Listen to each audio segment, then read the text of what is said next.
This video will cover bar charts, when it's the right time to use them, and how to create them.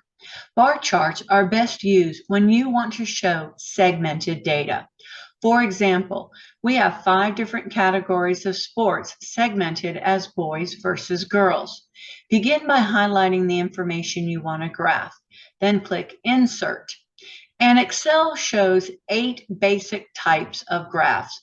Bar charts is not one of them. Click the column chart, then click More Column Charts. And now you'll see the complete listing of Excel options. We want bar charts. Here you can think for a moment. Do we want to present this as the 5 types of sports played listed down the left side and 2 bars, girls and boys?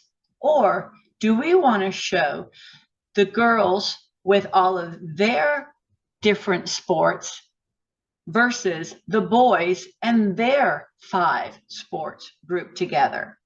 For the purposes of this demonstration, I'm going to stick with the first one. Once we have our chart chosen, as always, you'll see a lot of different ways that you can present this information that Excel has available to you. And always remember whether or not your chart is going to be photocopied into black and white. If it is, consider changing the way in which the bars are filled. Change it to texture, more textures, and then we're going to select some fill patterns. You want to choose some very distinctive fill patterns so that when it becomes a black and white photocopy, the viewer of your information will easily be able to tell which bar corresponds to which category, the girls or the boys. As I mentioned, you also have that other way to view the information. Here, the 2 bars are stacked one on top of each other.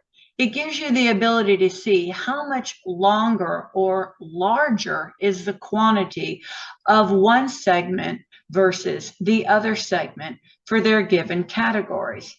But you can also choose a view that puts the 2 bars side by side. And here, the viewer can tell how much longer is one bar versus the other bar to get an idea of the size. And it's helpful to put the actual data quantities inside the bar.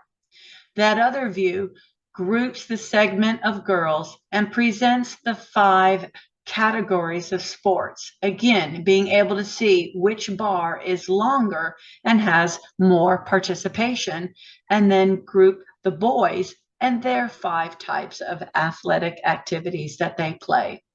It all depends on how you want to present your information that is segmented and having different categories. So now you know when it's the right time to use bar charts and how to create them.